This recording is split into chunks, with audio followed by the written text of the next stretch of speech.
Thank you, everyone. Good afternoon. I'm actually joining from Maryland, USA at the moment, so it's midnight. Yes, thanks for giving me this opportunity. I'm from the IT College of Information Technology at Central Queensland University, Australia. I'm based in Brisbane campus. So it's my presentation is about based on the publishing, scholarly publishing. This process model was actually, I found it and I I've got the provincial patent for this because as you all know that the publishing has to be changed, and there are a lot of things happening in the technological world. The technology is emerging, as you know, the artificial intelligence, blockchain, and those kind of the technological innovations, I believed not have completely applied in the publishing sector. So it came up with the idea because as an early researcher, I wanted to publish more, but it was very hard to find the ground for that because it is I found it like a very, have a monopoly. It has a monopoly at, if you have the reputation, it will be easy for you to do. But if you don't have a reputation, no one would, it's hard to get into the business. So as you are aware, that normal publication process goes like, normally it's a double-blind peer review process. So editor, normally we send the publication manuscript to the editors and they select the reviewers. And they will send it to reviewer, and the reviewer will decide whether to accept, reject, or revise. If it is to revise, and then the editor will ask you to do the revisions based on the reviewer's comments or the feedbacks. And then it will be published. But as you all know, that it will take long time, sometimes years, and you don't know whether your publication would be accepted or not. And in the meantime, I have that experience. Some people have, one person reached me out and asked on the LinkedIn, I have read, he has read my paper. So I don't know how. So it's, your ideas will be leaked during the process because it takes a long time. And, the malcommunications and things like that. So these are the malpractices, and as you're all aware, the lack of communication. You send the paper to a journal, but then you're waiting until you get a response, and taking so long to publish, and it increases the bias. If you know the editors, and if editors know you, if you have a good reputation, they probably will pick the paper and send it to the reviewers. And it has the lack of transparency, lack of accountability, and also the difficult publication process, and the decisions on rejection or acceptance are inconsistent. So this is my the process model that I have presenting today. So it includes three phases, and basically it is using the technology, the blockchain and artificial intelligence. So first of all, what we do is we will send the full the draft paper is displayed with the links to references. We don't want the full paper to be published. It's sent to the journal or the publishing company or whatever. So if you do that, the things could be, the thing happen. So you will send the draft paper with main references and the links, and no detailed discussion is required. So if someone wants to comment about an article, they want to fill up their detail with valid email and position and title. So it is just a platform, like we'll see like a Facebook, everyone can comment. That's why I said it's global review process. So it's when you send the scholarly paper to the journal, it's not only the academia people, but also the people from the industry experts. The industry experts also can comment, to be able to comment. So anyone could, can comment, but the trick is we will use the artificial intelligence to authenticate the person. So he needs to use a valid email, position, and title. And as you know, the artificial intelligence is all about finding the patterns. So if you have a wrong picture, if you have the wrong email address, if you have the wrong phone number, so it will not publish the comments. The second is anyone who is registered can be a reviewer. Their comments are visible with their information.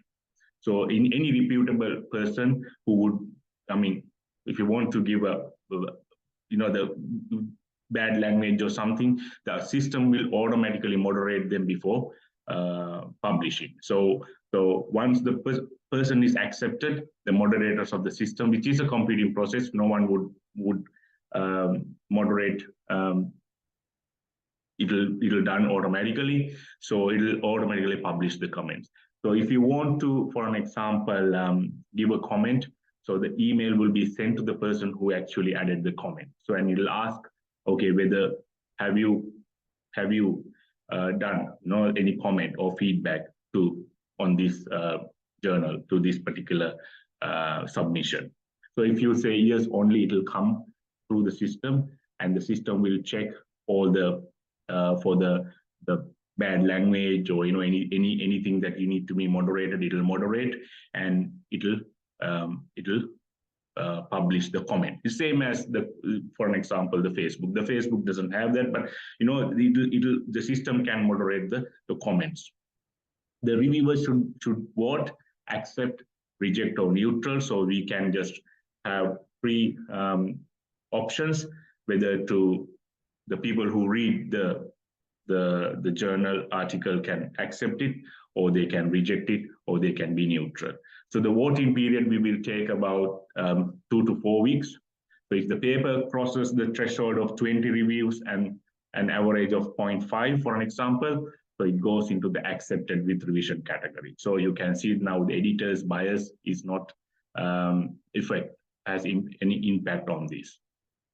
So that's the phase one. The phase two is if the paper goes to accepted with the revisions category, the author may edit it according to the comments, and as the normal process. So if someone says, okay, this has to be improved, or this has to be changed, so the author can change it and publish the full article. So the new version of the manuscript should be uploaded within 2 to 4 weeks. So same or different reviewers can again vote for another 2 weeks. So if it is now crosses the 0.5, it goes to the publish state. So no one, there's all these malpractices we can eliminate using this process. So the phase 3 is the paper is published. The conference body registered the list of reviewers. So there are many people. You can have the moderators if you want, the reviewers, and the roles. You can, just like a forum, you can just define many roles.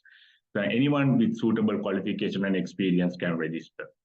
So each published paper must pay a publication fee before the publishing, and then the comments of the reviewers are also voted by other reviewers while making their comments. So yeah, same as if you do a comment, others can also do a voting system. So in that case, we can find out the best reviewers, who's want to involve in this process, and we can give them some discount, as same as some journal has that practice already in place. So how it can be done? Using first the artificial intelligence. So you can check the authenticity of the reviewer with the fake email addresses, photos, and mobile phones are all linked these days to email addresses. Even if you go and create a new fake email address, so it cannot be accepted through the system. And the check integrity of the peer review process by providing automated checks and balances that can reduce the risk of misconduct and practices. Also, it can detect plagiarism and identify potential ethical concerns such as data fabrications and manipulations as well.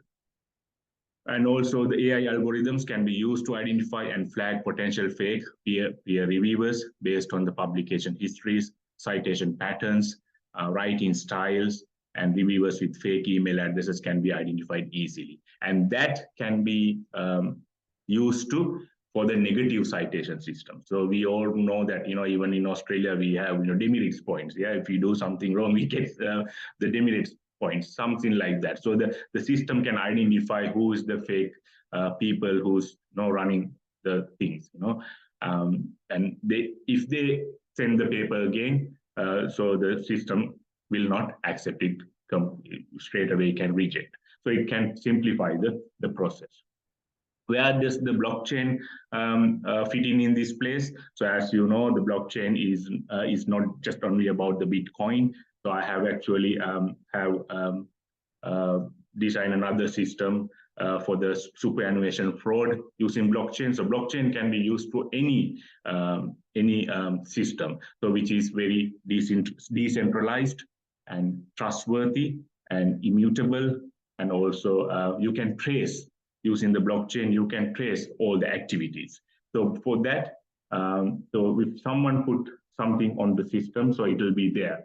So no one can steal the idea and say, claim, this is done by, myself. So the blockchain can be used to trace the activities and find out who's the real person, whose the idea is this, or who's the real the person behind this manuscript if something goes wrong. So they can take into the court, so do whatever the legal actions. So the identity and credentials of peer reviewers can be securely recorded and verified using blockchain, helping to ensure that all qualified and reliable reviewers are selected. And additionally, the review process itself can be tracked and recorded on the blockchain, so providing an immutable record of the review process, including the reviewer's comments and any revisions made to the manuscript. The use of smart contracts, we call the smart contracts are the triggers that happens automatically, because the blockchain is decentralized and everything is stored in the network, not in a place. So it has different servers that has different smart contracts, the triggers according to the rules that we specify. So if something happens, the smart contract triggers, and you can find out the malpractice. So if it can ensure the reviewers are incentivized to disclose potential conflicts of interest and adhere to ethical standards. And also the blockchain technology has a potential to provide more secure and transparent peer review process that is resistant to fraud and manipulations, which will enhance the integrity and trustworthiness of the review process. So we are working right now on this, and we already have the artificial intelligence in place to identify and authenticate the person. The blockchain is in place to trace everything that you do on the internet. So if we both include on this system, so we can find a better scholarly publishing system. So this is just a rough idea to get just a wireframes we call the blueprint, and we can see so system checks the title, designation, email, and the picture using the artificial intelligence to accept and reject the person who wants to comment, and then send the email automatically to the author, whoever wants to do the comments, and find out if the person is genuine. And if the person says, okay, yes, I have done this comment, it will wireframes that I have been explaining to you. And these advantages, it is actually eliminates all the disadvantages. Yeah, the transparent reviewers not hidden. We don't know who's reviewing, if it is either normal current practices. It is double-blinded process, but we don't know. So, and credit for the reviewers, increase accountability, minimizing bias. So it breaks the monopoly of publishing, and independent scholars can review it too. Also, the industry experts, no need for author recommendations on the reviewers. The reviewers identify and check, so no identity theft. An article is in the systems and visible for 3 to 6 months, during which the author can claim that is his idea. And also the legitimacy of the journal is proved with the transparency. That's the other problem that we have. We have a lot of fake journals these days, and predatory journals and so on.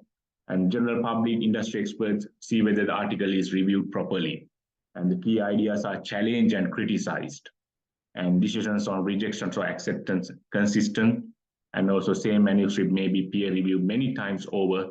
It is successfully rejected and resubmitted until